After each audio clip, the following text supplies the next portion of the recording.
Untuk mengetahui lebih lanjut, kita langsung bergabung bersama Kepala BPBD Jawa Tengah, Bergas Catursasi. Pak Bergas, selamat siang. Selamat siang, Pak Bergas. Selamat siang, selamat siang.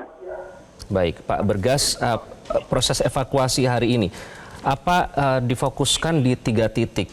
Apa yang akan dikhawatirkan menjadi kendala selama proses evakuasi dalam mencari 3 korban yang masih hilang ini, Pak Bergas?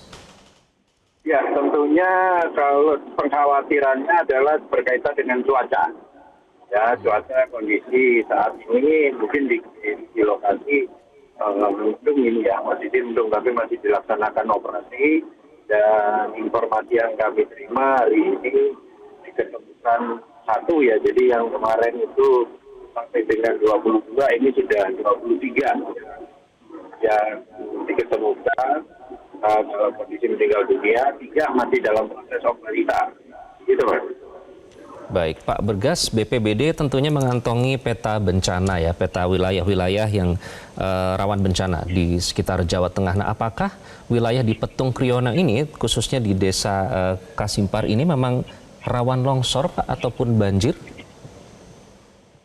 Ya, jadi posisinya ini kan di pegunungan ya, daerah dataran tinggi pegunungan Dieng ya, karena ini kan juga jalurnya juga jalur menuju pegunungan Dieng juga, jadi memiliki resiko ancaman longsor tinggi sebetulnya. Dan kalau kita lihat dari beberapa lingkungan sekitar, itu ada beberapa titik-titik longsor sebetulnya. Jadi kalau kita lihat di pegunungan yang kemarin itu, kalau kita sempat sampai di lokasi itu, banyak sekali, ya bukan banyak ya, ada beberapa titik-titik longsor yang tidak mengancam ya, istilahnya tidak mengancam pemukiman atau manusia. Artinya daerah itu adalah daerah rawan longsor. Begitu.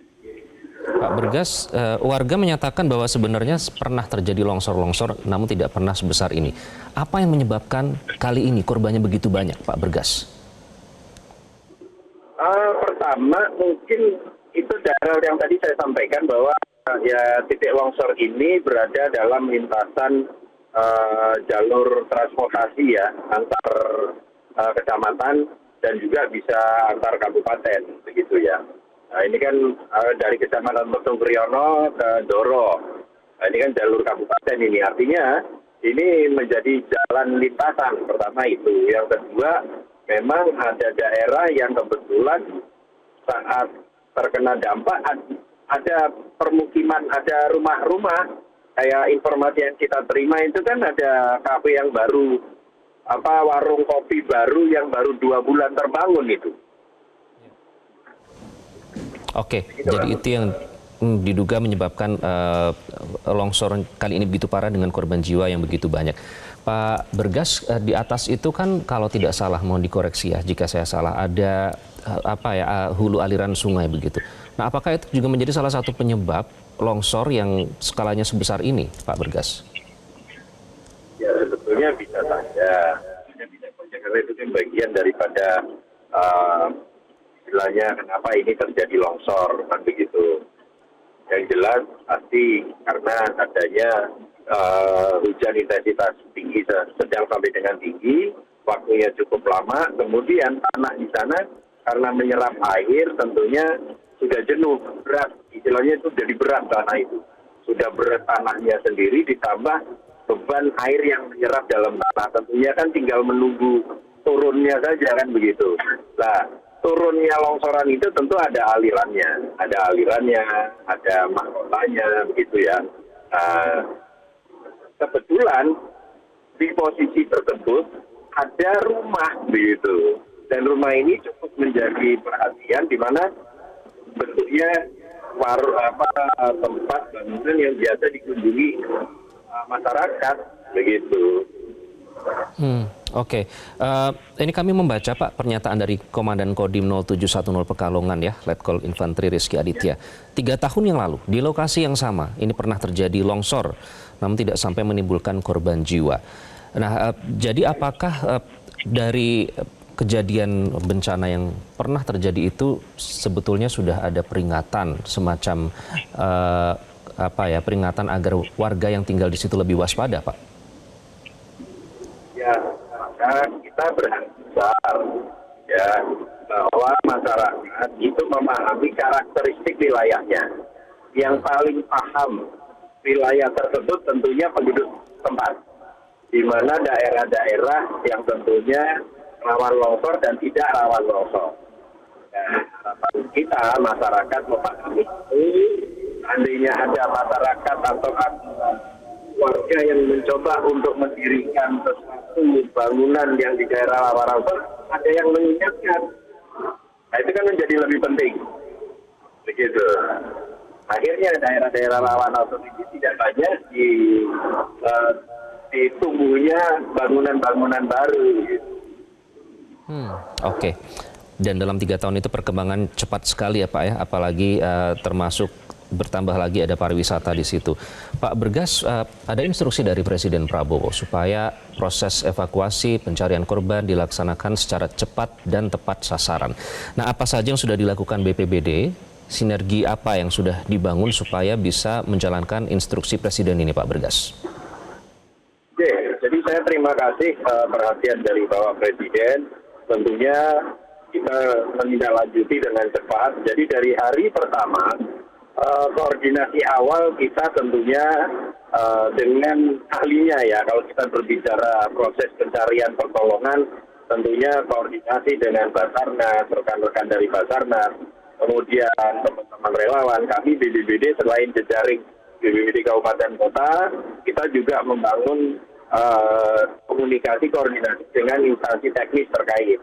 Alhamdulillah 3 hari ini berjalan, operasi kegiatan pemulihan yang ada di Petung Priyono ini melibatkan hampir semua, tidak hanya BPBD semata, tapi kami dibantu pertama dari Basarnas, kemudian kami dibantu juga dari OPD teknis terkait, ya OPD teknis terkait itu dari mulai Dinas BMCK, kemudian Dinas Sosial, kemudian Dinas Kesehatan, kemudian sampai di pusat, perhatian pusat, termasuk BNPB, mendukung kami, kemudian dari Kemensos, begitu juga membantu proses ini semua. Kemudian ada TNI Polri tentunya, ya dengan berbagai, dengan masukannya, kemudian dengan beberapa peralatan alat berat yang langsung kita datangkan, dibantu. Jadi tidak hanya menggunakan kompetensi Kabupaten Pekalongan, kita juga menggunakan kompetensi yang dimiliki oleh kabupaten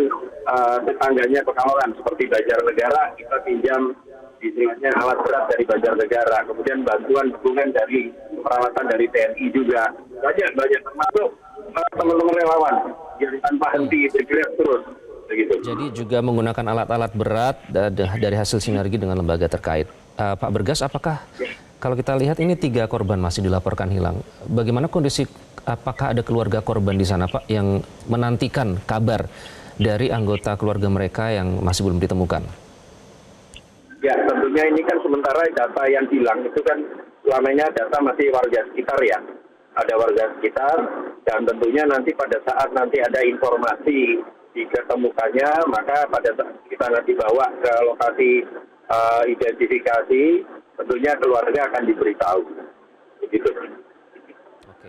Kemudian apa peringatan atau instruksi yang diberikan kepada para petugas keselamatan di tengah semua kendala yang mungkin akan mereka hadapi selama proses pencarian korban ini, Pak?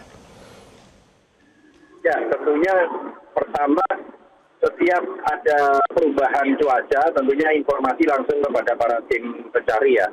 Baik itu dari tim Basarnas, tim SAR gabungan ya, TNI Polri maupun teman-teman relawan itu akan diinformasikan.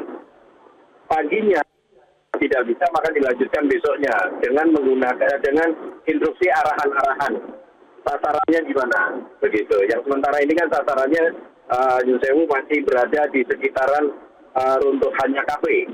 Walaupun nanti sekian masih menyebar di tempat lainnya. Dan ini sedang proses untuk informasi yang kami terima, jalur sudah mulai terbuka. Jalur sudah mulai terbuka karena akan disiapkan pemasangan, istilahnya meninjau secara teknis dulu, melihat untuk pemasangan jembatan Beli itu memungkinkan tidak dipasang untuk kelancaran aksesnya, begitu.